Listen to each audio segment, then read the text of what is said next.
PADES et en même temps président de la coalition La COPED.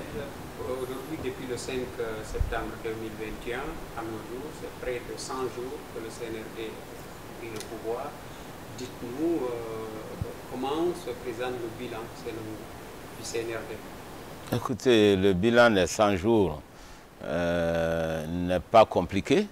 Vous me permettrez de commencer par l'atmosphère de fin de règne du professeur Alpha Condé qui avait provoqué une crise institutionnelle, constitutionnelle, économique et financière sans précédent pour avoir ignoré la Constitution et décidé de faire un troisième mandat illégal en dépit de la Constitution en vigueur qu'il a allègrement violée, pourtant Constitution sur laquelle il avait juré 2 fois. Et il avait passé près de 30 ans de lutte comme panafricain sur l'ensemble du continent, à donner des leçons de bonne gouvernance et à dénoncer les autocrates au pouvoir. Je crois que le professeur Alpha Condé numéro 2 a trahi le professeur Alpha Condé numéro 1, que nous avions connu, que nous avions admiré et que nous avions aidé à accéder au pouvoir. Mais que voulez-vous, c'est la nature humaine.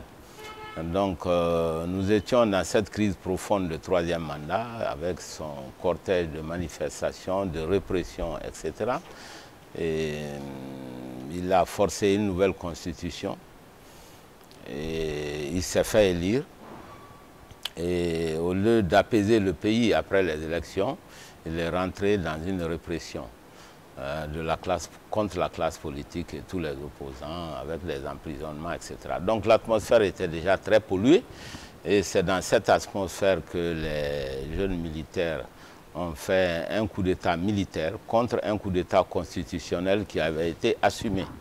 Dès après le coup d'État, le CNRD a essayé de restaurer les libertés publiques. Je crois que c'était important. Dans ce cadre, on a libéré tous les prisonniers politiques qui avaient été embastillés par le régime précédent. Et également, on a ouvert toutes les frontières terrestres qui avaient été fermées pendant près d'1 an et qui avaient fait beaucoup de tort à l'économie guinéenne en termes de flux commerciaux, en termes d'exportation, donc d'importation et de revenus d'une large partie de la population guinéenne, les transporteurs, etc. Donc toutes les frontières ont été ouvertes. Je crois que c'est un très bon mouvement. Les PA ont été démantelés dans les zones qui étaient sous pression policière. Et je crois que c'est quelque chose que les Guinéens ont approuvé dans leur très grande majorité. C'est la raison pour laquelle, contrairement à ce que beaucoup avaient pensé, il n'y a pas eu de manifestation contre le coup d'État, mais plutôt des manifestations de joie sur toute l'étendue du territoire guinéen. Voilà. Ensuite, un élément important de ce bilan, c'est la mise en place du gouvernement. Un gouvernement, à quelques exceptions près de technocrates et de jeunes, qui a été mis en place. Un gouvernement équilibré sur le plan régional qui a été un peu salué par l'ensemble des Guinéens. Ensuite, ils ont produit la charte de la transition. La charte de la transition, c'est important parce que c'est la constitution de la période exceptionnelle de la transition. C'est une charte qui a consacré donc ces libertés fondamentales et qui a annoncé les structures qui doivent être mises en place. Puisque, comme vous le savez, lorsqu'il y a coup d'État, les institutions républicaines ont été dissoutes, évidemment, et le gouvernement avec. Donc, ils ont mis en place ce nouveau gouvernement. La nouvelle charte a donné les lignes directrices de la transition, avec une exception notable qui est la durée de la transition qui n'a pas du tout été annoncée par la charte.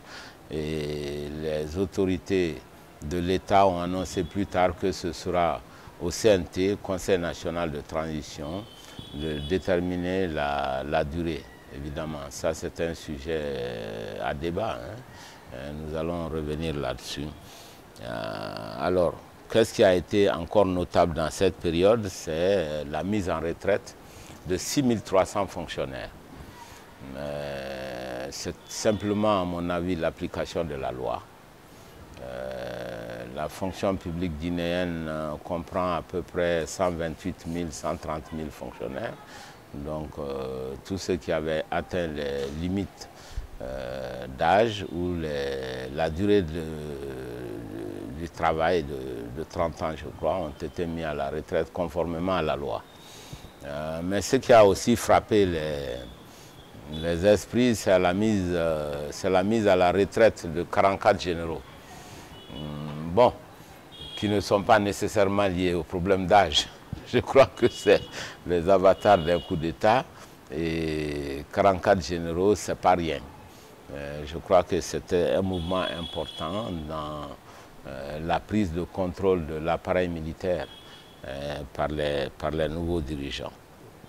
Encore, ça c'était vraiment, je pense, les grandes mesures qui ont été énoncées.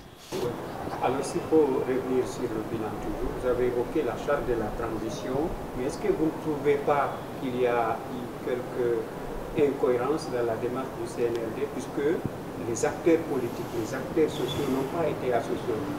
En quelque sorte, on peut dire que la charte a été élaborée de façon unilatérale. Est-ce que ce n'est pas l'erreur qui nous conduit jusqu'à présent à la non-mise, à la lenteur dans la mise en place de ce CNT? Non, vous savez, j'ai dit tout à l'heure que la charte de la transition n'a pas précisé la durée de la transition. Je crois que c'est le fait le plus marquant qui a été relevé par beaucoup d'observateurs.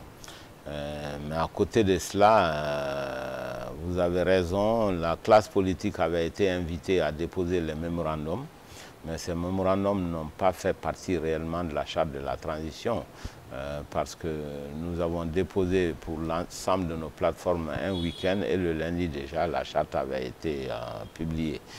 Ça veut dire que les hommes politiques n'ont pas participé à la rédaction de la charte de transition. Mais cela ne signifie pas nécessairement que ce n'est pas valable, puisque nous étions tous d'accord sur le contenu de cette charte. Notamment le fait de restaurer les grandes libertés fondamentales a vraiment emporté l'adhésion de la classe politique dans son ensemble. Le seul élément qui a été relevé, c'est le fait que la durée n'était pas déterminée dans la transition. Disons que le CNRD est sur le point d'exclure ou bien envisage d'exclure les partis politiques dans cette transition? Non, je ne le pense pas. Je ne le pense pas parce que simplement ce n'est même pas possible. Il ne faut pas oublier que la période de transition est une période exceptionnelle entre deux élections présidentielles. Voilà. Et que l'objet de la transition, c'est d'aboutir à des élections libres, équitables et transparentes, acceptées de tous. Donc pour mettre à la tête du pays un politicien qui serait approuvé par le peuple de Guinée. On va revenir sur la prière. Hier, c'était la journée internationale de la lutte contre la corruption.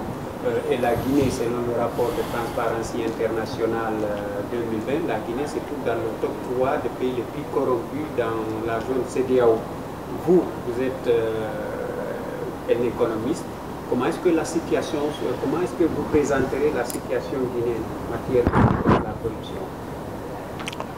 Écoutez, c'est vraiment la question fondamentale dans ce pays. Premièrement, la Guinée se trouve parmi les pays les plus corrompus, comme vous venez de le relever, d'après le témoignage de Transparency International, qui est un organisme indépendant, qui analyse la perception de la corruption dans tous les pays du monde. J'ajouterai à cela que la Guinée se trouve aussi, d'après les Nations Unies, à travers le PNUD, parmi les 12 pays les plus pauvres de la planète Terre sur 189 pays. Le dernier rapport du PNUD en fait foi, que vous pouvez tous vérifier. Alors, voilà la situation de la Guinée. En même temps, la Guinée est citée comme l'un des pays les plus riches du monde. En tout cas, les plus riches d'Afrique, avec d'énormes potentialités minières, avec la bonne terre, avec l'eau, un sol fertile et des populations laborieuses. Comment se fait-il que la Guinée se trouve toujours parmi les pays les plus pauvres? La clé de cette énigme c'est justement la corruption. C'est la corruption qui explique le retard économique de la Guinée. C'est la corruption qui explique le chômage massif des jeunes de ce pays. Et comme vous l'avez relevé, moi je suis un économiste professionnel, je peux vous affirmer que pendant les dernières années du régime du professeur Alpha Condé, où la production de bauxite de la Guinée est passée de 20 millions de tonnes à 80 millions de tonnes, où nous avons eu des centaines de millions de financements extérieurs pour tous nos barrages, n'est-ce pas? Et nous avons eu beaucoup d'argent des bailleurs de fonds, n'est-ce pas? Malgré cela, la Guinée reste parmi les pays les plus misérables. Donc la clé, c'est la corruption. Alors, nous avons atteint un niveau où la corruption endémique en Guinée ne permettait même plus l'investissement public. Voilà la triste réalité. La preuve, on a dépensé près de 3 milliards de dollars pendant 10 ans sur le réseau routier sans être capable de montrer 100 km de goudron dans ce pays, de route bitumée. Il n'y a pas 100 km de route bitumée en Guinée pendant plus de 10 ans. Je crois d'ailleurs qu'il faut faire la différence entre le professeur Alpha Condé, les ministres qui l'entourent et le RPG. Les militants du RPG sont les plus pauvres en Guinée. Ils n'ont rien du tout. Il y a une poignée de personnes autour de leur dirigeant, le professeur Alpha Condé, qui se sont répartis les mannes financières de l'État. Donc ne faisons pas de l'amalgame. Nous faisons ici une analyse économique, vraiment pas une analyse politique. Sur le plan économique et financier, je peux vous dire que si vous regardez le budget de l'État, les recettes minières ne dépassent pas 300 millions de dollars. Alors que ces recettes ont été multipliées, les exportations minières ont été multipliées par 4. De 20 millions de tonnes, nous sommes passés à 80 millions de tonnes. Ça veut dire qu'il y a une évasion fiscale extraordinaire. Donc les recettes de l'État se sont évanouies. Ces recettes ont été distribuées à quelques personnes dans le système. Premièrement. Deuxièmement, les dépenses qui ont été faites ne sont pas justifiées. Voilà. Or, si dans un pays, l'État n'est plus capable de travailler, n'est plus capable d'avoir des infrastructures de base, l'eau, l'électricité, les routes, les centres de santé performants, les bonnes écoles, etc., l'État n'est pas capable de financer les biens publics, cette économie ne peut pas avoir d'entreprise, ne peut pas offrir du travail aux jeunes. D'où le chômage endémique en Guinée et la pauvreté. Dire que les Guinéens sont pauvres, c'est à peu près dire que les Guinéens ne travaillent pas. Les jeunes n'ont pas d'emploi. Voilà. Et c'est la raison pour laquelle nous sommes encore classés parmi les 12 pays les plus misérables de la planète. Alors, conséquence, si le CNRD s'attaque à la corruption, nous devons raisonnablement applaudir des deux mains et dire que nous sommes pour une fois sur la bonne voie. Je pense que nous ne devons pas noyer ça dans des querelles politiciennes parce qu'il faut s'attaquer au vrai problème de ce pays qui est la corruption. C'est ça le vrai problème de la Guinée. Donc encourageons le CNRD, aidons-les, conseillons-les pour que l'on puisse arriver à des résultats pour débarrasser ce pays définitivement de cette gangrène qui empêche tout développement économique. Alors, dans la lutte contre la corruption, vous avez évoqué la création de la prière, mais par quel dossier commencer? Je me souviens encore, vous avez été membre de ce comité d'audit sur le démantèlement du chemin de fer Conakry-Kankan. Vous avez assuré la supervision. Est-ce qu'aujourd'hui, qu'est-ce que vous conseillerez au CNRD? D'en faire d'autres audits et de juger ceci, ou bien de commencer par des dossiers qui sont déjà audités? Je crois que vous avez beaucoup de questions en une. On va essayer de les distinguer pour la compréhension de nos auditeurs. L'auditer, n'est-ce pas? Donc ce n'est pas possible de mentir sur qui que ce soit. Et en réalité, on ne fait jamais l'audit contre une personne. On regarde les flux financiers, on essaie de voir où sont les déperditions dans les flux financiers. C'est cela qui aboutit à des personnes physiques. C'est quelque chose de très important qu'il faut le dire parce que beaucoup de gens semblent dire que l'audit c'est une question de vengeance, c'est une question d'en vouloir à X ou bien à Y. Ce n'est pas du tout le cas. Je dirais même que c'est le contraire parce que c'est une démarche scientifique qui est équilibrée, qui est juste et de toute façon l'audité a droit à la parole. Voilà. Première chose. Et c'est important de le dire encore une fois. Deuxièmement, il faut rappeler simplement que lorsque le président Dadis est venu, il a fait l'audit d'une partie de la période du régime de Lansana Conté. Eh bien, ce comité d'audit piétinait lorsque ils sont venus me chercher à l'université pour superviser et produire des résultats. Ce que nous avons fait. Il y a eu beaucoup de dossiers, à peu près une dizaine de dossiers, parmi lesquels il y avait Air Guinée, parmi lesquels il y avait le fonds coïtien, il y avait le problème des rails qui avait été démantelé et vendu à l'extérieur, etc., etc. Alors, ce dossier a été remis plusieurs fois au chef de l'État de l'époque qui a succédé au président Dadis, c'est-à-dire le professeur Alpha Condé, qui a refusé systématiquement, qui a fait de l'obstruction et qui a refusé d'envoyer ce dossier au niveau de la justice. Tout comme il a refusé d'ailleurs de mettre en place la haute cour de justice qui devait être habilitée à juger les hauts dignitaires. Voilà deux actions qui montrent qu'il y avait préméditation du pillage économique de ce pays. Voilà. Alors, ce dossier existe toujours. Ceci dit, il faut faire la différence entre la CRIEF, la Cour de répression des infractions économiques et financières, et les autres organisations qui existent.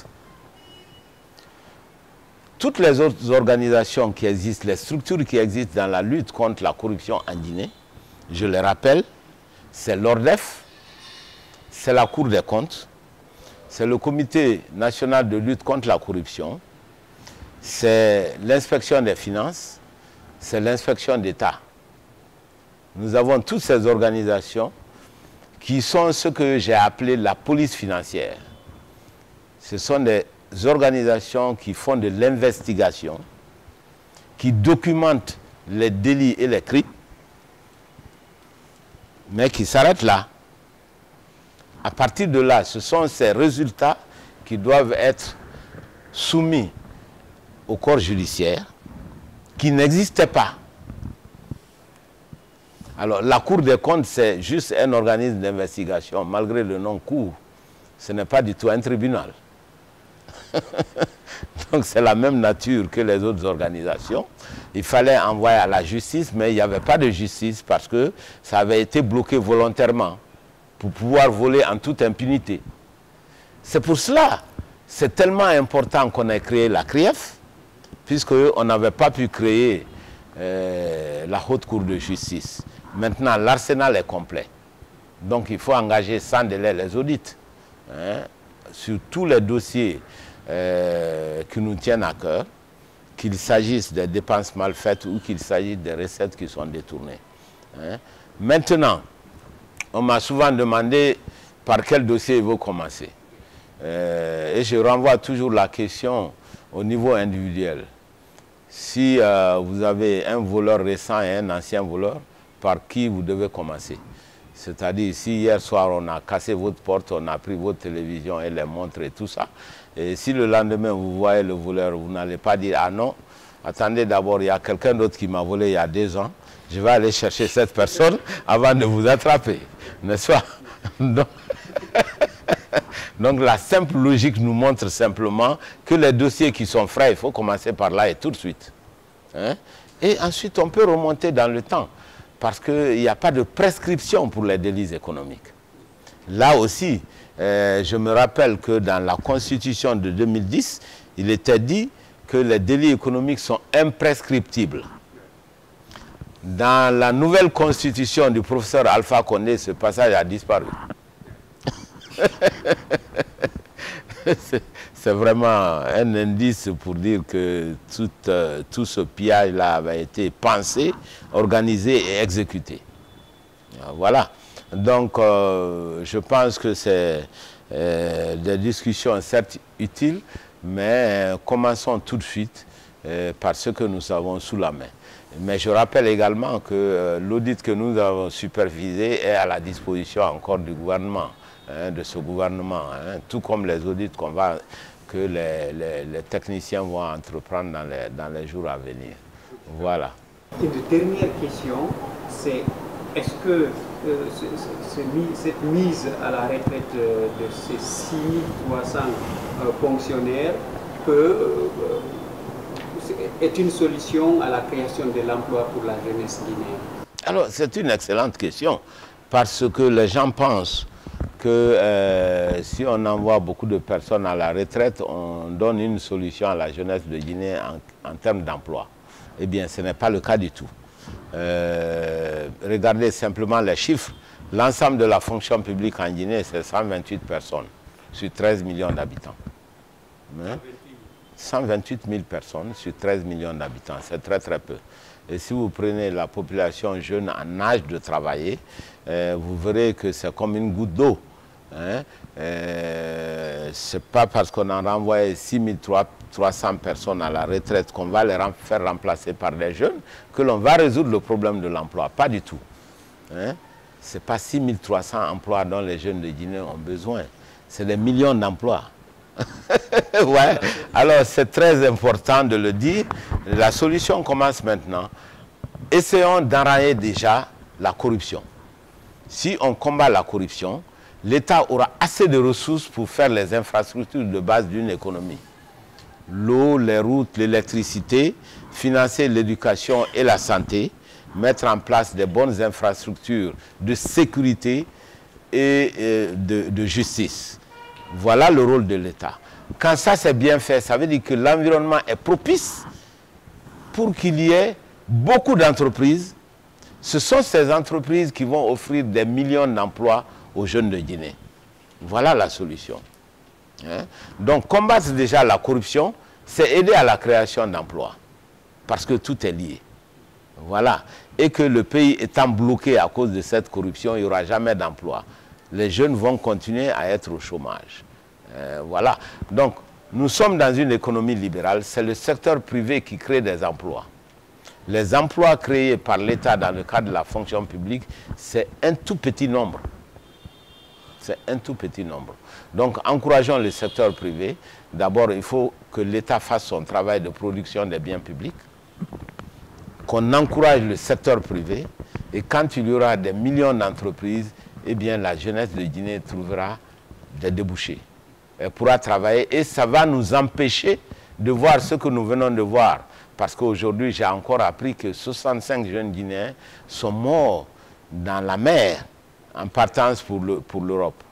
Et nous sommes l'un des pays qui perd le plus grand nombre de jeunes dans la mer froide de la Méditerranée et même de l'océan Atlantique. C'est une catastrophe pour le peuple de Guinée. C'est une perte immense. Il faut que nous prenions nos responsabilités pour faire un pays où les jeunes peuvent trouver de l'emploi. C'est tellement important. C'est tellement important. Donc ne voyons pas la politique comme un jeu de pouvoir entre les uns et les autres. Voyons ça en termes d'avenir pour la jeunesse de Guinée.